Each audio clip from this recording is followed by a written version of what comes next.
Good evening to you all. Good afternoon, good morning. Depends on the time you come across this our lovely video. You are watching Ruben Doris Talk Show as Marriage Solution Prayer House, known as Marriage Solution Prayer House. I hope you are doing great. If you now see what they happen because of mass matter, I did always tell you now, none of they watch news. Not be only English news, none of say they watch Italian news. You know, say that the Lord, everybody do they come out now. We appreciate God. God will protect us. God will guide us. May we see this lovely day. But as people take the rate where people take they come out, if you even go outside, the rate where people take their side, that their law where they put say. That their law where they put say no, somebody wey no wear mask, he go pay fine. No be lie, you wey they watch me, you wey they subscribe, you wey they put better comment. God no let you meet them in Jesus' name. May we first start with prayer. In the name of the Father and of the Son and of the Holy Spirit, amen. I cover our followers, our commenters, our viewers with the blood of Jesus, and our loved ones with the blood of Jesus. We can never come across any bad person, whether black or white, on the way that we make us to fall into temptation where they are paying fine, necessary fine. In Jesus' name we pray, amen. So this whole thing not just easy at all. When I put on up, and we just pass by, we just say people gather. Now we just say now we can say they give somebody fine. Whether they talk, I know say not true, but you know say get some kind of way they talk. Say somebody will not wear mask, it will pay fine. If they don't do one for your present, you know, no say this kind of thing they true exist. Let me say this one not wear. He wear and wrongly. He put on like this. You know say some heat don't start. I see it don't start, so you'll be like say because of it, people know they put on well.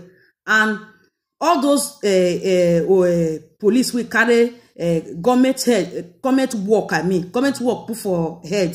If they see you even though say you know wear and where you carry at all, you will pay that fine, eh?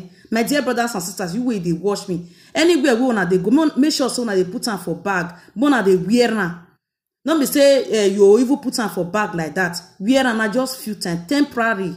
So maybe they pray together. As we they pray together, no, the whole thing go finish.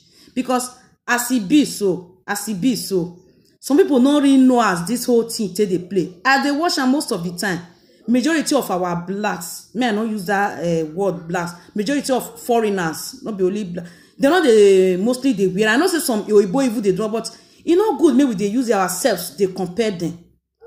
You wanna understand, because we not call this Obodo Ibo control with money.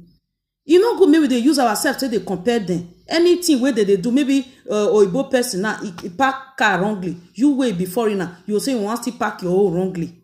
No, if you want to do something, just do it. Just because you don't know all those policemen where they don't wear shirts. If they can't control you now, even though say you don't see the money pay, nana. Wear on like this. You don't see the money pay, nana. For front, that fine, now you will still pay. Now that be the secret where some people don't know. You say, even though say they say me I pay fine. Time to come, you go there accumulate, you go pay the money.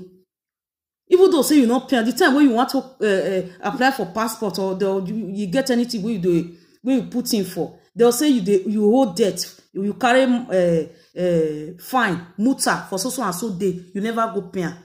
So my dear brothers and sisters, maybe they follow them for their law, because now their country now we even get up, we even appreciate God as we even dey Obodo Ibo. Go see our people for home. May God bless them. May God provide for them. You see some of them. So those people will be say they not get somebody where they help them. We see as policemen, soldiers, they molest them. As it be say, they even show this thing now. Say some they pick can for grant, pick can for anywhere. They don't know who use and whether the person don't get sickness. They'll even wash them. If they wash them, they'll go the seller. Maybe if they still sell and they'll still see money, put food for table. So anything where it come like this, na prayer need. You will get opportunity, you even get and you will get money to wear and you buy and where you wear and may you not go carry unnecessary fine. You know, because it good maybe as we be foreigner. any law wey they pass, anything wey they say maybe they do, maybe they follow that they do. Not be say every time our own things go there different. I even happy say that somebody, that person wey they even come they give a fine to, where they come they give muta to, not be our black man. May I talk and not be a now Igbo person. They give a fine of 400 euro. But if now our black man that thing happen, not be today. Now fight now for come they carry. I trust our people as they do something. That one don't pass. See this the woman now, he no go dey happy. He no go dey happy as they don't give her that fine because nobody, even though say you get the money, we food the whole house. Money no be waiting person they waste, they throw away. When I put on stuff for my video, now they like my video. I just say me, I just feel giving her that information. Everywhere don't they hope small fine, but now control starts. Now you see two things now. Fine, everywhere don't they open fine. Now control start. Now security start because if you put this thing wrongly, put it on stuff for my video. If you put this thing wrongly, they will give you a fine. Pray may you not meet them. If you not meet them, you not be say they're not the control for our side, or they not put the law say if you know if you must not wear, you must wear it. Now compulsory. So wait carry us come here today. You na see matter. One woman, the woman a very responsible woman.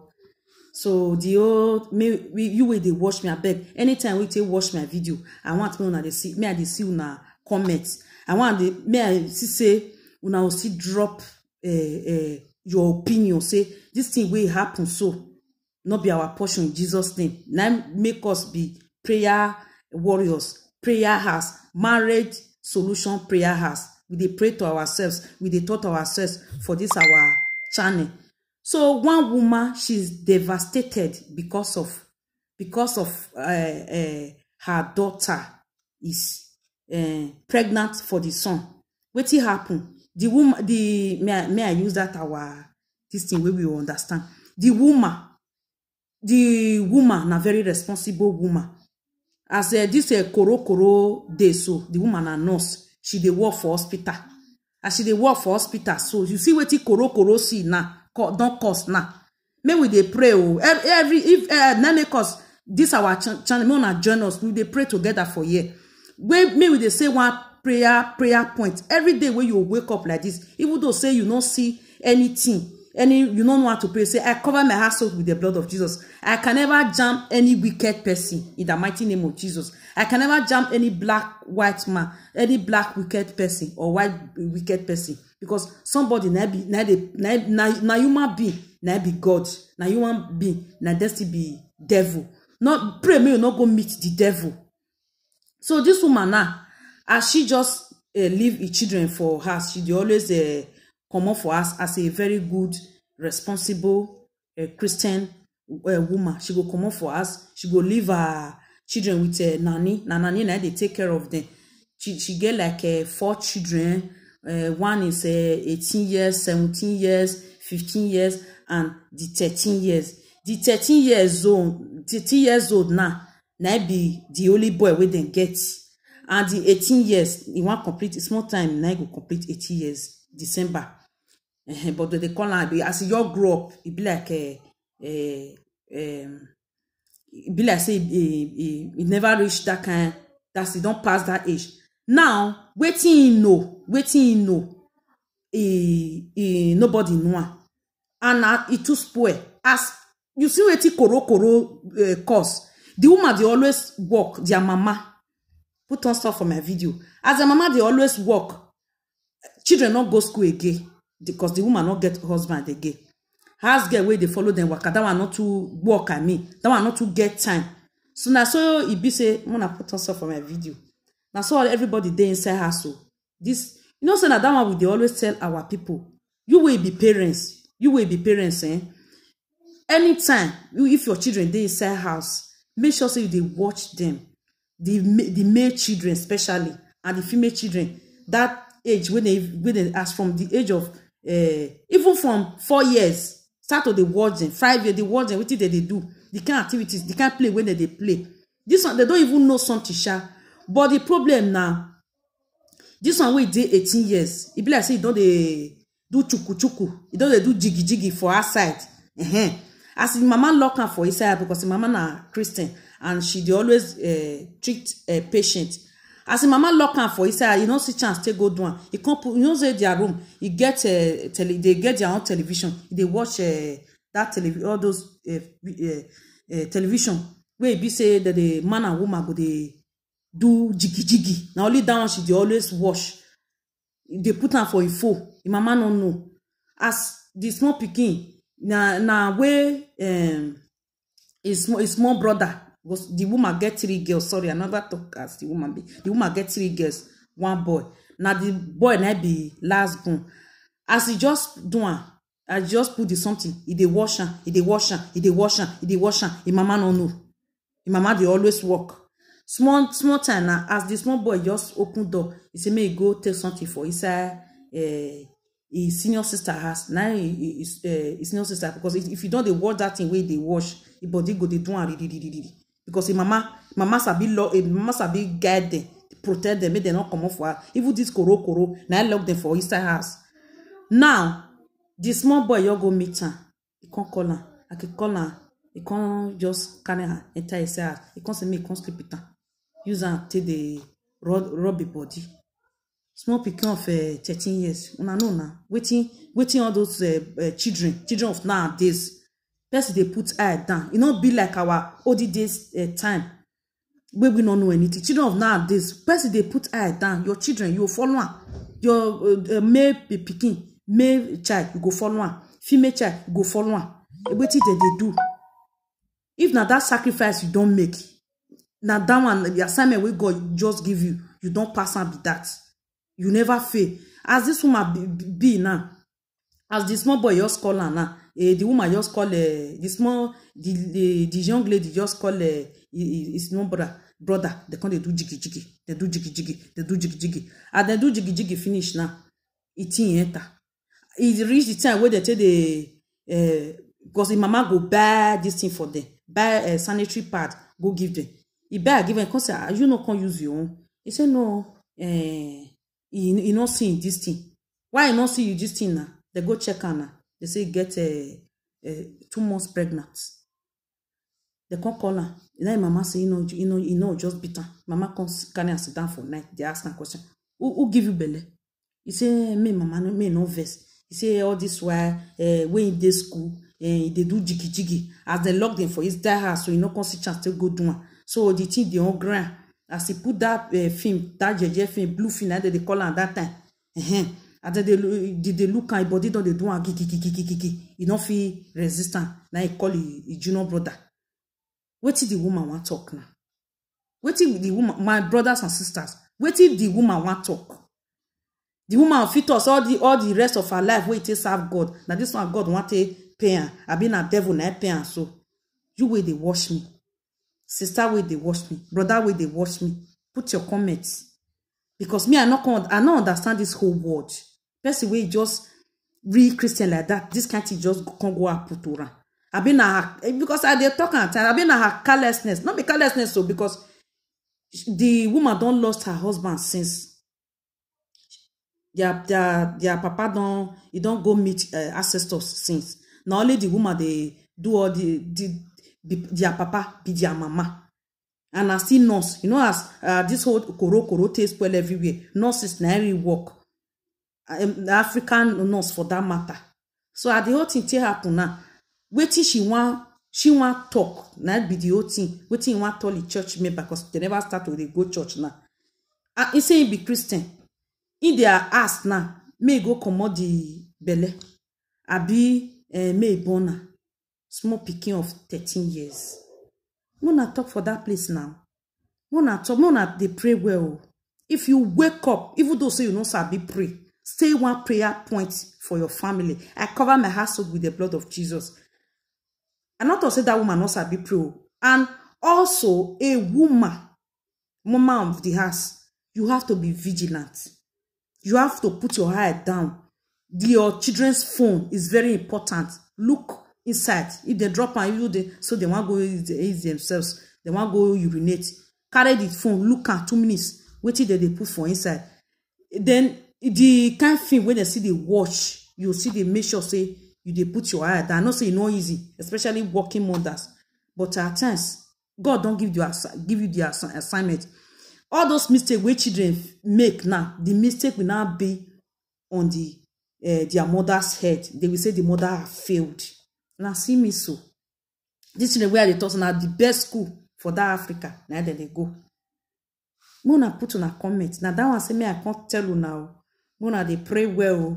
And mona this corona see the wahala wey it cost now unnecessary pregnancy. If to say that small pikin now maybe as she dey school she get wetin as she dey because children of these days wetin they know who know as maybe as she dey school you get as she take dey enrage herself. But as this whole thing take happen, she no sit down, take come out, she no move, and then make her go fall for that temptation. But if it be say if they do that jiggy before with it, because if to say that is small brother not fair they do and jiggy, you know, just quick kind like that. So Mona talk for that place. And that why I say, may I tell you now, you way they watch me. Subscribe to my channel if you never subscribed before. Tell people what did they happen. Share my video. Like my video. Like my video. And join us in our page, in our prayer group page. Ruben Doris. Ruben Doris Talk Show. That be my YouTube name. Our page name for Facebook now. Marriage Solution. Marriage Solution Prayer House. Mona they join us. Maybe they pray together. We don't say nobody's above mistake, but there are some certain mistake. You will fear avoid that. God will use one thing. If you be say that day where that thing will happen, maybe God will use one thing, just to distract you from work or one thing. Now God they do not be we human be. So maybe they prayerful. I beg. Now that one say me I can't talk because this woman now. With the OTT she not self can not even where say where if where you want supposed to if you go kitchen if you want go carry tissue you go drop tissue for kitchen. If you drop this thing what is the call now, if you want eat you go carry ice cream. If you want carry ice cream you go drop out for toilet because you be like say the stress don't come too much for the woman. So Mona they pray. So I leave my topic like that. I need an opinion. Mukuna drop an opinion. Where this kind of thing happen to that kind woman. Whether may she go do the pikin abortion, or be may she leave the pikin make them born her. Now two things because they be Christian. And now the woman be senior for church. All the activities, now the woman they coordinate all of them for the church. Then this kind of constant go happen to her. And the woman, the position where she still there for work, now see adult. So I leave this thing for now. The comment section. When I drop on a comment section for there, una opinion, I need that. Any contribution, Mona drop am for there. As soon as they subscribe, as soon as they like my video, as soon as they share my video, may God they bless all of una for me in Jesus' name. Oh, we know we will eat from the fruit of our labor in Jesus' name. We shall never be a bad mother to our children in Jesus' name. Our children can never be a bad children to us in Jesus' name. We will know, we will eat and witness all of them getting married and share every good things we are suffer from. We are suffer from them. Because not be say, may God forbid bad thing. We will continue to be praying for them. May we sabi they pray. May we they pray. You will not sabi pray before. You will they watch me. Start to be pray now. Hold your husband hand. May you they pray where. Hold your children hand. Mona do circle. Mona they pray where. Because things are really happening. If this kind of some kind of thing, if they say not be all this kind, because they watch like this, you think say na film, but this one are real, not be story. Not just for you to have experience on how to take proper care of your home and your children. That's all I have to say. But please put your masculine on very well. That's this one. That's put it very well. If they control it for outside, not go the shark to outside, not good. Everywhere control just there. Put on well. Don't say you're the shark. That they control their people. Don't say you talk say you be black. Now me they do it like that. Not just clean that mentality. I just be black. Now they know everybody now we both now they give them tattoo. So now that one I got to talk. See you in my next video. God bless you.